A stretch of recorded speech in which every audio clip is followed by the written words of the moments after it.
Spare Time Projects here to give you a little pointers on how to fly with a gun.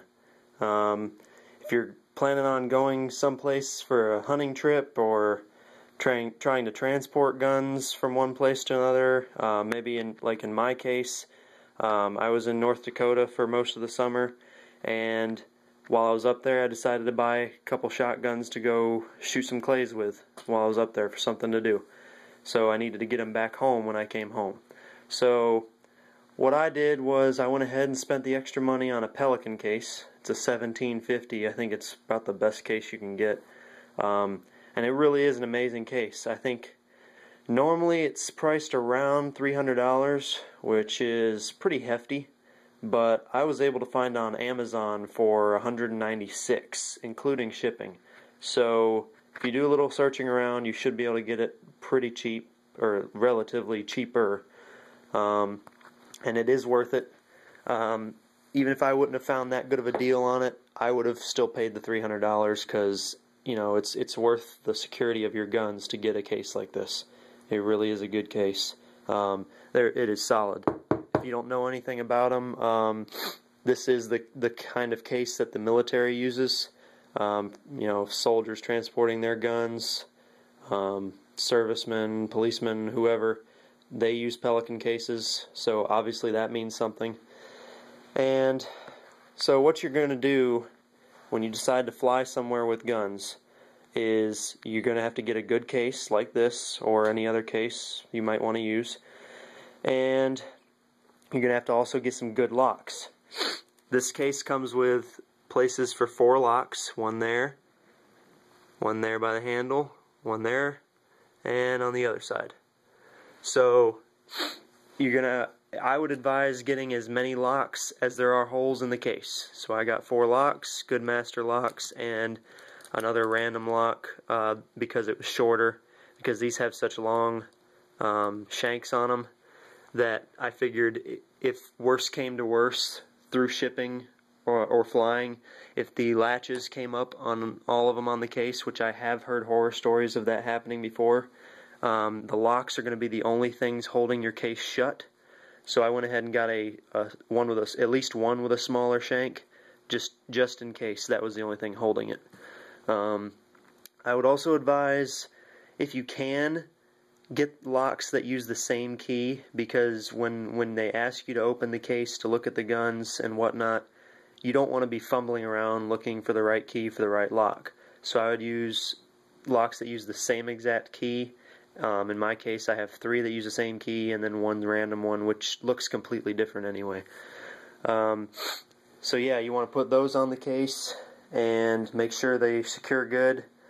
And one problem I found with these Pelican cases, and it's not really a problem, I just think over time it might be a problem, is, as you can see, they come with these metal washers type things around the holes on the outside, which is good, protects the plastic from getting too worn out on the lock. And on the inside they don't have them, and as you can see, over the course of flying, I'm guessing from people, you know, throwing the case in the plane, blah blah blah, other bags resting on it, it started to actually bend the locks around in the holes. This one too. And when I got the case back, these 2 locks on the inside were actually forced around and turned the other way of what I actually had them latched. And it took me a heck of a time to get them turned back around to be able to unlock them. So really kind of an annoyance. And you know, as you can see, that this is one flight. I flew from Minot, North Dakota to Minneapolis and then to Charlotte. So just that amount of time did that, so I can imagine over time it would really kind of take a wear on the case. But other than that, no big deal. These held up fine, so at least you know 2 of them are going to hold up just fine. So anyway, that's the one problem I found with this case. Okay, now when you get your case, if your case has solid foam in it that you need to make sure you cut it out, you got to make sure it comes cut out very good. And this is exactly how it came to me from the airport. I took it right from the airport. This is the only thing that they put in it to make sure it's clear. When I got to Minot and checked them, they had me just open the case. They didn't even have me take the guns out of the case. They just had me open it. And really, the lady didn't even look inside the case, didn't even look at the guns. All she had me do was open the case so she could slide this card in here.